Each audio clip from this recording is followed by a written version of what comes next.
యందు దేవుని యొద్ద ఉండిను, సమస్తమును ఆయన మూలముగా కలిగెను. ఇక్కడ నేను మీకు ఒక వ్యక్తి వృత్తాంతాన్ని, ఒక సైంటిఫిక్ రీజన్ని చెప్పాలనుకుంటున్నా ఈ వచనం ద్వారా. ఆది యందు ఏముందంట? వాక్యము అంటే అర్థం ఏంటి? వాక్యము అంటే ఏంటి అర్థం? దేవుడు. అసలు వాక్యం అంటే మామూలుగా మన పరిభాషలో అర్థం ఏంటి? వాక్యము అని అంటే మన పరిభాషలో అర్థం ఏంటి? మన మాటల్లో వాక్యాన్ని ఏమంటాం? బైబిల్ ప్రకారం నేను అడగట్లా మిమ్మల్ని. అసలు మన పరిభాషలో వాక్యాన్ని ఏమంటాం? పదం, మాట. మనం మాట్లాడే మాట ఉందే, ఆ మాటకి ఏమన్నా ఒక రూపం ఉందా? మరి మాటని లేదా ఆ పదాన్ని, ఆ వాక్యాన్ని మనం ఎలా తెలుసుకోగలం? వినటం కాదు, అంతే కదా. అంటే ఎలా వినపడుతుంది అది మనకి? ఒక శబ్దం ద్వారా. అంటే ఇక్కడ నా యొక్క అభిలాష ఏంటంటే శబ్దము. వాక్యము అంటే శబ్దము. వాక్యం అంటే ఒక మాట. వాక్యం అంటే మనం మాట్లాడుకునేటటువంటి ఒక అంశం. ఆది యందు ఏముందంట? ఒక శబ్దం ఉందంట. అర్థమైందా? శబ్దం ఉందంట. ఆది యందు ఏముందంట? ఒక శబ్దం ఉందంట. మీరు కూడా హిందూ గ్రంథాలను పరిశీలిస్తే వాళ్ళు కూడా ఆది యందు ఒక శబ్దం ఉంది అని అంటారు. ఏంటి ఆ శబ్దం అని అంటే వాళ్ళు ఓంకారనాదం అని అంటారు. అవునా? వాళ్ళు అసలు దేవుడు అంటే హిందూయిజంలో ఫస్ట్ ఆరిజిన్ అంటే పుట్టుక ఏంటి? శబ్దం. మన భాష, మన గ్రంథంలో పుట్టుకకు ఆది యందు ఏముంది? శబ్దమే. అక్కడ ఏముంది? శబ్దమే. ఇక్కడ ఉంది శబ్దమే. కానీ శబ్దం ఏమైంది ఇక్కడ? అందుకనే నేను ఒక సైంటిఫిక్ రీజన్ చెప్తాను అన్నాను కదా. ఆ సైంటిఫిక్ రీజన్ ఏంటంటే శాస్త్రవేత్తలంట అసలు ఏంటి ఈ శబ్దం అని ఒక పరిశోధన చేశారంట. అసలు ఈ శబ్దం ఏంటి? ఆది యందు వాక్యం ఉండెను అని అంటున్నారు కదా. అసలు ఆది యందు ఉన్న శబ్దం ఏంటి? ఆది యందు ఉన్న వాక్యం ఏంటి అని ఒక పరిశోధన చేశారంట. ఆ పరిశోధన రూపమే మనం ఇప్పుడు కూర్చున్న ఈ భూమి. అర్థమైందా? వాళ్ళు ఒక సిద్ధాంతాన్ని కనిపెట్టారు. ఏంటంటే బిగ్ బ్యాంగ్ సిద్ధాంతం అంటే ఆ శబ్దము ద్వారా అది పగిలిపోయింది. దాని అర్థం ఏంటంటే ఒక 2 అణువులు కలుసుకున్నప్పుడు ఒక పెద్ద శబ్దం ఉద్భవించిందంట. ఆ శబ్దం ద్వారా ఒక విశ్వం ఏర్పడ్డదంట. అర్థమైందా? శాస్త్రవేత్తలు చెప్పింది ఏంటి అని అంటే 2 అణువులు ఢీకొన్నాయంట. 2 అణువులు ఢీకొన్నప్పుడు ఆ 2 అణువులు ఢీకొన్నటువంటి విధానంలో పెద్ద పేలుడు సంభవించిందంట. పేలుడు అంటే ఇప్పుడు మీకు ఏదైనా ఒక చిన్న ఫంక్షన్ అప్పుడు బాంబు పేల్చారనుకోండి. బాంబు పేల్చారని మీకు ఎలా తెలుస్తుంది? శబ్దం ద్వారానే కదా. అలాంటి పేలుడు సంభవించే ఈ భూమి, ఈ నక్షత్రాలు, ఈ గ్రహాలు, ఈ సూర్యుడు ఏర్పడ్డది అని తేల్చారు. ఎవరు? శాస్త్రవేత్తలు. అర్థమైందా? ఇప్పుడు ఆ శబ్దం ఏంటి? మళ్ళీ మనం బైబిల్లోకి పోతాం. ఆ శబ్దం ఏంటి? ఆది యందు ఉన్న శబ్దమే. ఆయన అంటాడు ఆదికాండం 1వ అధ్యాయం ఏంటి? ఆయన శబ్దం ఏందో విన్నావాడా? ఆదికాండం నాకు బైబిల్.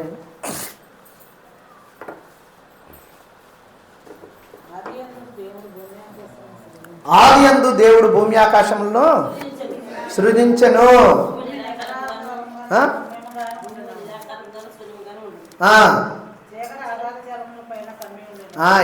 3వ వచనం నేను చదువుతానండి. దేవుడు వెలుగు కమ్మని పలకగా వెలుగు కలిగెను. ఏడేమంట? పలికిండంట. పలకటం అంటే ఓ మా అత్తమ్మ నేను పిలిచాను అనుకో, మీరు పలికారా ఏంటండి అని అంటారు. అంటే పలకటం అంటే కూడా శబ్దమే. ఆయన ఏమన్నాడు? వెలుగు కమ్మని పలికిందంట. వెలుగు కమ్మని పలికిన పలుకు ఈ బిగ్ బ్యాంగ్ సిద్ధాంతం. అర్థమైందా? 2 అణువులు ఢీకొన్నప్పుడు ఏర్పడిన మహాభయంకరమైనటువంటి శబ్దము, వెలుగు ఆయన మాటే. ఆ మాట ఏంటి? ఆయన వెలుగు కమ్మన్నాడు. ఆయన మాట ఏంటి? వెలుగు కా అన్నాడు. అంతే. 2 అణువులు వెళ్ళి ఒకదాన్నొకటి ఢీకొనటంతోనే ఏర్పాటుకు కావలసిన అనుకూలత మొత్తం ఏర్పడ్డదన్నమాట. మీకు నేను ఇక్కడ ఒక చిన్న బైబిల్లో సామెతలు తీయండి. సామెతలు 8:22. పూర్వకాలమందు తన సృష్ట్యారంభమున తన కార్యములలో ప్రథమమైన దానిగా యెహోవా నన్ను కలుగజేసెను. ఏందంట? ఇది నేను మళ్ళీ చదువుతా, నాతో కలిసి మీరు చదవండి. పూర్వకాలమందు తన సృష్టి ఆరంభమున తన కార్యములలో ప్రథమమైన దానిగా యెహోవా నన్ను కలగజేసెను. ఎవరినండి యెహోవా కలగజేసింది? సృష్టి ఆరంభానికి పూర్వమే. మనం ఇప్పుడు నేను మీకు ఒక జ్ఞానయుక్తమైనటువంటి ఒక అంశాన్ని బోధించాలని ఆశపడ్డా. ఎందుకో అక్కడ కూర్చొని అలా తిరిగేస్తా ఉంటే వీళ్ళకి నేను ఇది చెప్పాలి అనుకున్నా. అదే చెబుతాను. అర్థమైందా? ఏంటంట? ఫస్ట్ ఏమన్నాడు? ఆదియందు దేవుని వాక్యం ఉండేను అన్నాను. ఇక్కడ ఆదియందు ఏముందా అని మనం ఇక్కడికి వచ్చాము. ఆదియందు ఏ వాక్యం ఉంది? వెలుగు కా అనే వాక్యం ఉంది. అంతేనా? వెలుగు కమ్మని పలికెను అనే వాక్యం ఉంది. ఇది పలకక ముందే ఒకరిని సృష్టించిండట మన దేవుడు. ఎవరిని? ఇక్కడ ఆయన అంటుండో తను చెప్పుకుంటుండే. ఏమని? పూర్వకాలం ముందు తన సృష్టి ఆరంభములకు తన కార్యములలో ప్రథమమైన దానిగా యెహోవా నన్ను కలుగజేసెను. అంటే సృష్టి కూడా ఆరంభానికి ముందే ఒక వ్యక్తిని దేవుడు కలుగజేసిండు. ఆ వ్యక్తి ఎవరు? మనం ఏమనుకుంటున్నామంటే 2000 సంవత్సరాల క్రితం యేసయ్య ఈ లోకంలోకి వచ్చాడు అనుకుంటున్నాం. కానీ ఈయన జీవిత కాలం చూస్తే ఎక్కడుంది? ఈ లోకం, ఈ భూమి, ఈ విశ్వం, ఈ నక్షత్రాలు, ఈ సూర్యుడు ఆరంభానికి ముందే ఉంది. మనం ఏమనుకుంటున్నాం? ఆయన వయసు 2000 సంవత్సరాల పూర్వం ఆయన ఇక్కడికి వచ్చాడు అనుకుంటున్నాం. కానీ ఆయన వయసు ఎక్కడుంది అసలు? మనం లెక్కించలేనిది, శాస్త్రవేత్తలు లెక్కించలేనిది, సైంటిస్టులు కనుగొనలేనిది ఆయన వయసు. చూడండి, ఇంకా కింద వచనాలకు వెళ్ళండి. అనాది కాలం మొదలుకొని మొదటి నుండి భూమి ఉత్పత్తి అయిన కాలములకు పూర్వము నేను నియమింపబడుతుని. భూమి అంట ఉత్పత్తి అయిన కాలానికి ముందే, ఈ భూమి కలగలకు ముందే ఆయనంట నియమించబడ్డాడంట. అసలు ఆయన నియమించబడ్డాడు మనకు అర్థమవుతుంది. ఆయన ఆరంభానికి ముందే ఉత్పత్తి అయిండు మనకు అర్థమవుతుంది. కానీ ఆయన అసలు ఎందుకు నియమించబడ్డాడు అని అంటే ఎన్నాళ్ళ తర్వాత తెలిసిందని, ఆయన ఎందుకు, ఆయన పర్పస్ ఏంటి అన్నది మనకి ఎన్నాళ్ళ తర్వాత తెలిసింది? 2000 సంవత్సరాల క్రితం తెలిసింది. ఆయన ఈ లోకంలోకి, ఈ విశ్వంలోకి, ఈ భూమి మీదకి రావాల్సిన హగాయిత్యం ఏర్పడుతుంది. దాదాపు 400 సంవత్సరాలు ఇశ్రాయేలుకు దేవుడు కనుగొనై ఉన్నాడంట. 400 సంవత్సరాలు దేవుణ్ణి ఎరుగక, అంటే దేవుడు మాట్లాడక, అప్పటి వరకు కూడా మాట్లాడలేదంట. 400 ఏళ్ళు దేవుడు మాట్లాడలేదంటే మాటలా. ప్రజలందరూ ఏమైపోయి ఉంటారు?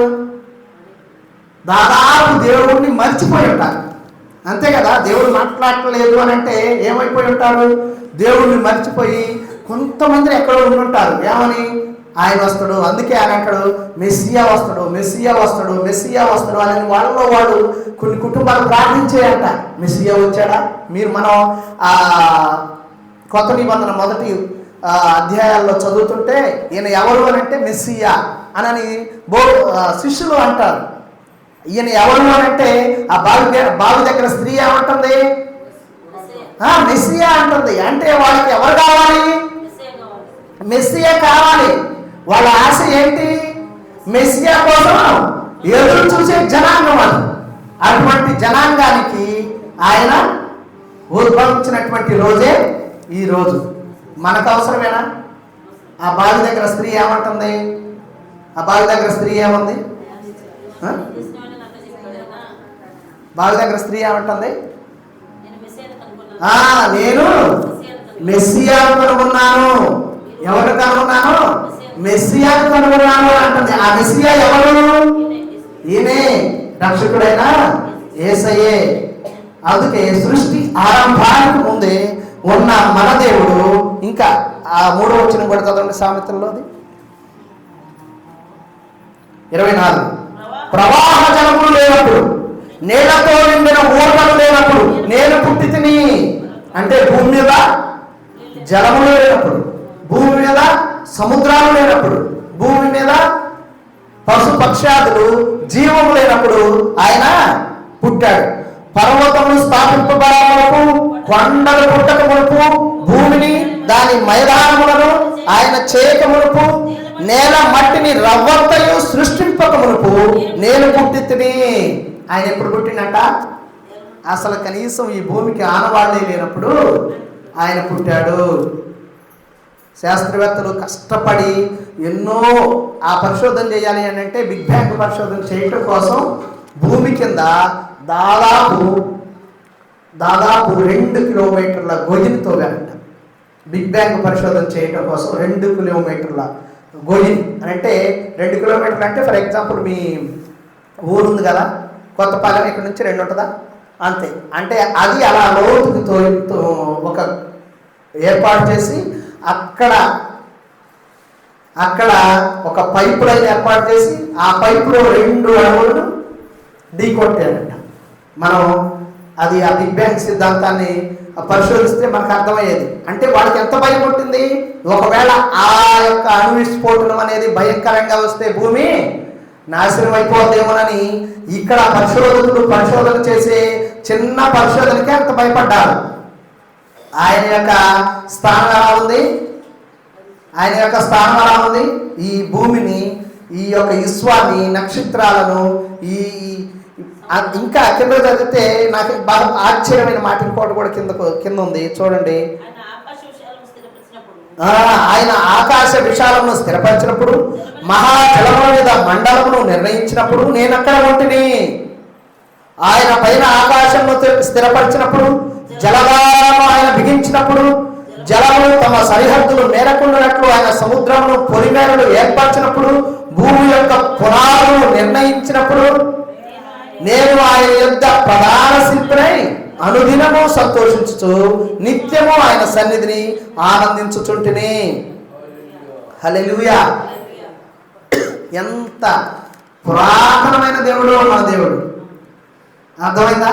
అసలు ఈ లోకానికి, ఈ సృష్టికి ఆరంభమైనటువంటి దేవుణ్ణి మనం ఆరాధించటానికి మనకి 2000 సంవత్సరాల తర్వాత ఆయన ఆవశ్యకత వచ్చింది. నేను మొన్న మీకు క్యాండిల్ సర్వీస్లో చెప్పాను. ఆయన ఆవశ్యకత ఎందుకు వచ్చింది అని అంటే చెప్పాను. అది చిన్న వాక్యం చదువుతాంటే మత్తయి సువార్త 1:23. మత్తయి సువార్త 1:23 తీయండి.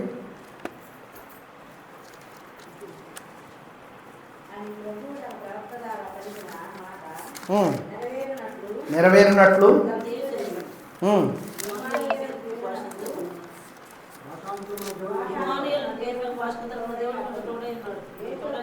ఇమ్మానుయేలు పేరులకు భాషాంతరమున దేవుడు మనకు తోడని అర్థము. అంతకంటే పైన 21.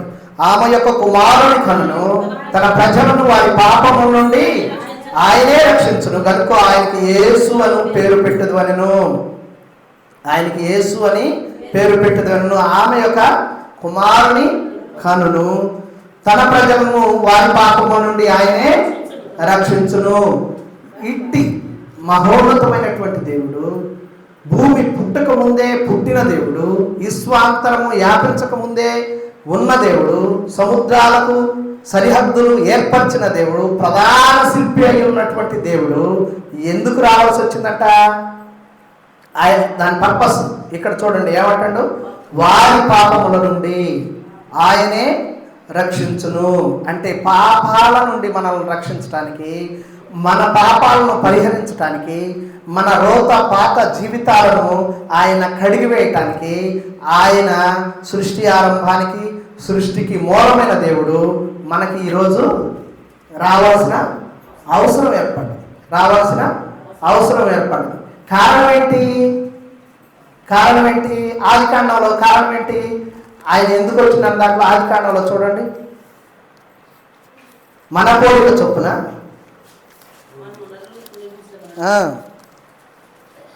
ఎన్నో వచ్చిన అది దేవుడు మన స్వరూపమందు 26వ వచనం దేవుడు మన స్వరూపమందు మన పోలిక చొప్పున నరులను చేయుదుము. వారు సముద్రపు చేపలను, ఆకాశ పక్షులను, పశువులను, సమస్త భూమి మీద పాకు ప్రతి జంతువును వేరుడు దాకా పలికిను. ఏంటంట? వాళ్ళు చేసిన మొదటి పనిలో దేవుడు అవసరమైనటువంటి పని ఏంటి అని అంటే, ఆయన పోలికలో మనల్ని చేసుకోవడం.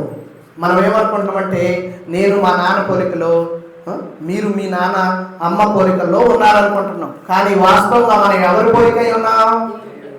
దేవుడి పోలికై ఉన్నాం. అంటే ఇప్పుడు దేవుడు ఎలా ఉండాలి? మన పోలికలో ఉండాలి. మన పోలికలో ఉండాలంటే ముక్కు, నోరు ఇవన్నీ కలిగి ఉండాలా? అందుకే దేవుడు నరావతారిగా ఈ లోకానికి వచ్చాడు. ఎందుకు? నేను మిమ్మల్ని అందరినీ నా పోలికలో చేసుకుని ఉన్నాను కాబట్టి, నా పోలికలో ఉన్నటువంటి మిమ్మల్ని అడ్డి నరకానికి పోనీయకుండా రక్షించుకోవడం కోసం యేసు, మత్తయి సువార్తలో 21వ వచనం, యేసు ఆయన తన ప్రజలను వారి పాపము నుండి రక్షించుకోవడం కోసం, తన పోలికలో ఉన్నటువంటి ప్రజలను తానే రక్షించుకోవడం కోసం యేసయ్య ఈ లోకానికి వచ్చాడు. అర్థమైందా? క్రిస్మస్ యొక్క పర్పస్, క్రిస్మస్ అసలు ఎందుకు జరుపుకుంటున్నాం అనేదానికి మీకు ఒక ఆలోచన, ఒక అర్థం మీకు అర్థం అవ్వాలనే ఉద్దేశంతోనే నేను దాదాపు మీరు నిద్రపోతున్నారు, రాత్రి నిద్రగాశారనుకుంటా, రైట్. ఏది ఏమైనా దేవుడు ఈ లోకానికి వచ్చినటువంటి అంశం ఏంటంట? అందుకే ఈ మొదటి యోహానులో మాట ఉంటుంది, అపవాది క్రియలను ఆయన లయపరచుటకు ప్రత్యక్షమాయను అని ఉంటుంది. అంటే అపవాది అప్పుడే ఒకడు పుట్టాడు. దేవుడు ఆ కలుగు చేసినటువంటి లోకాన్ని, విశ్వాన్ని కలగజేసి దాంట్లో అవ్వను ఆధారం పెట్టినప్పుడే ఒకడు ఈ భూమి మీదకి వచ్చాడు. వచ్చి వాడు ఏం చేస్తున్నాడంటే, సృష్టి అంతా కూడా ఒక సమాధానకరమైనటువంటి స్థితిలో ఉండడం వాడికి ఇష్టం లేక అక్కడ ఉన్నటువంటి అవ్వకు ఒక పండించి అవ్వను సృష్టిని వేరు చేయడం కోసం ప్రయత్నించినటువంటి ప్రయత్నంలో వాడు అప్పుడు సఫలయ్యాడు. అర్థమైందా? గెలిచినటువంటి వాడిని అణగదొక్కటం కోసం, అపవాది యొక్క క్రియలను లయపరచడం కోసం ఆదికాండం అక్కడే 3వ వచనం 3వ అధ్యాయంలో చూడండి.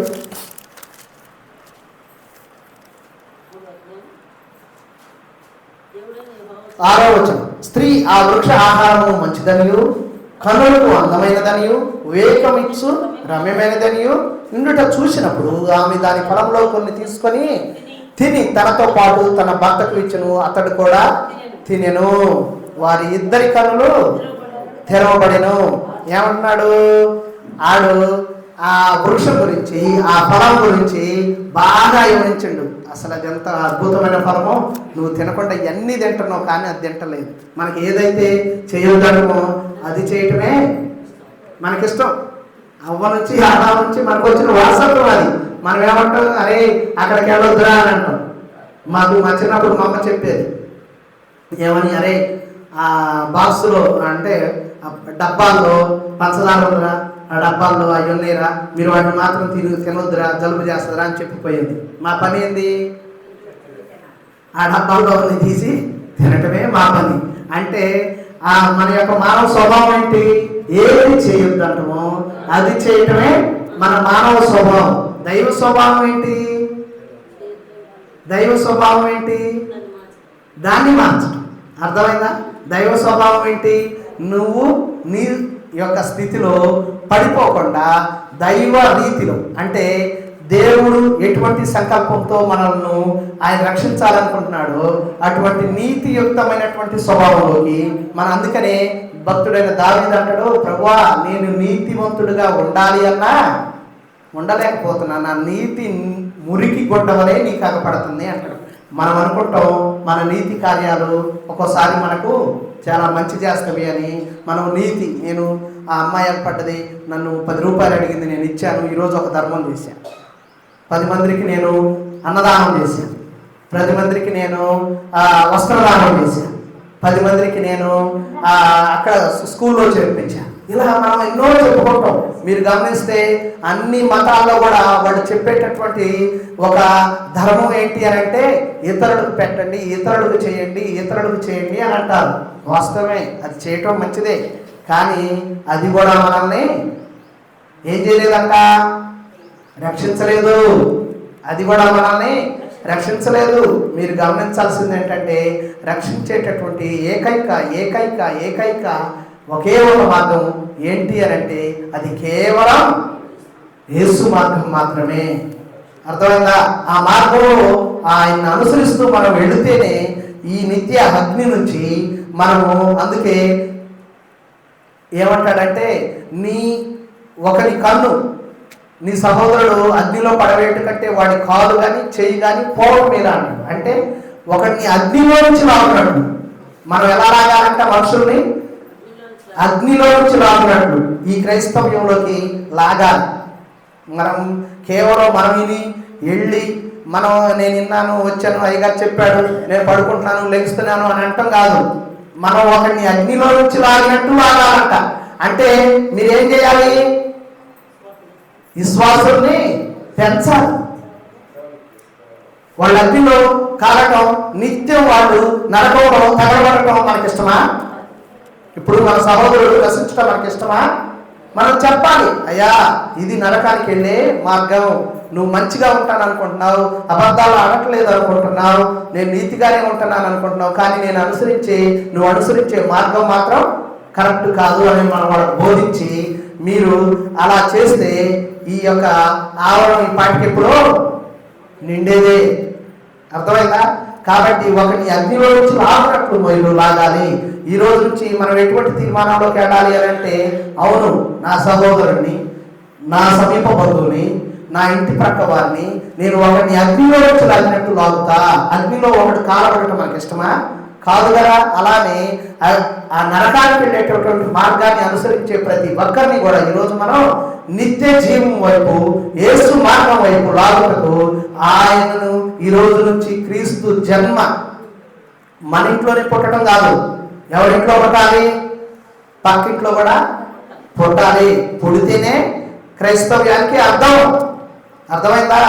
దాదాపు 200 కంట్రీస్ ఉన్నాయి, 200 దేశాలు ఉన్నాయి మన భారతదేశం లాంటి దేశాలు. వాటిల్లో దాదాపు 180 దేశాల్లో క్రీస్తుని ఆరాధిస్తున్నారు, యేసయ్యనే ఆరాధిస్తున్నారు. కేవలం 20 కంట్రీస్ లేదా 30 కంట్రీస్లో మాత్రమే క్రీస్తును తప్ప మిగతా వాళ్ళు ఆరాధిస్తున్నారు. అంటే ఇంతమంది, ఇన్ని దేశాలు ఒకే వ్యక్తిని ఆరాధిస్తున్నాయి అంటే ఆయన నిజమైన దేవుడా కాదా? అవునా కాదా? మనం వేరే చేసుకుంటాం కదా. మీరు ఏదైనా ఒక తీర్చే క్రమంలో దేవుడు ఏమంటాడు? ఒక ఇద్దరు ఎటువైపు చెప్తే అటువైపు మీరు తీర్పు తీర్చండి అంటాడు. అవునా కాదా? ఇద్దరన్నా ఉండడానికి సాక్ష్యానికి అంటాడు. అవునా కాదా? ఇప్పుడు 4 ఉన్నారు, 4లో 3 ఒక మాట చెప్పారు అనుకో, ఆ 3 చెప్పిన మాటని మనం నిజమని అనుకుంటామా అనుకోవా? అలానే ఇప్పుడు అత్యధికమైనటువంటి ప్రపంచ జనాభాలో 75% మంది ఎవరిని అనుసరిస్తున్నారంటే కేవలం మన దేవుణ్ణి అనుసరిస్తున్నారు. కాబట్టి అట్టి దేవుని వైపు మిత్రులను కూడా మనం ఆకర్షించడానికి, పిలవడానికి మనం ఇక నుంచి మనం 10లో ఒక 10గా ఎంచుకుందామా? మన పక్క వాళ్ళని పిలుసుకు రావడం మన బాధ్యత. అమ్మా రా, ఒకసారి వచ్చి నీకు నచ్చకపోతే మానేది కానీ రా, ఒక్కసారి అని కనీసం వారంలో ఒక్కసారి తీసుకురండి, నెలలో ఒకసారి తీసుకురండి. నెలలో రాలేదు, ఇంకో నెలలో ప్రయత్నించండి, తప్పేం లేదు, ఒకసారి తీసుకురండి. వాళ్ళు ఇప్పుడు నేను ఈ సందర్భంగా మీకు ఒక మాట చెప్తాను. నేను ఒక చోట ఉపాధ్యాయుడిగా పనిచేసేటటువంటి ఒక స్కూల్ పక్కన ఒక ఆయన ఉన్నాడు.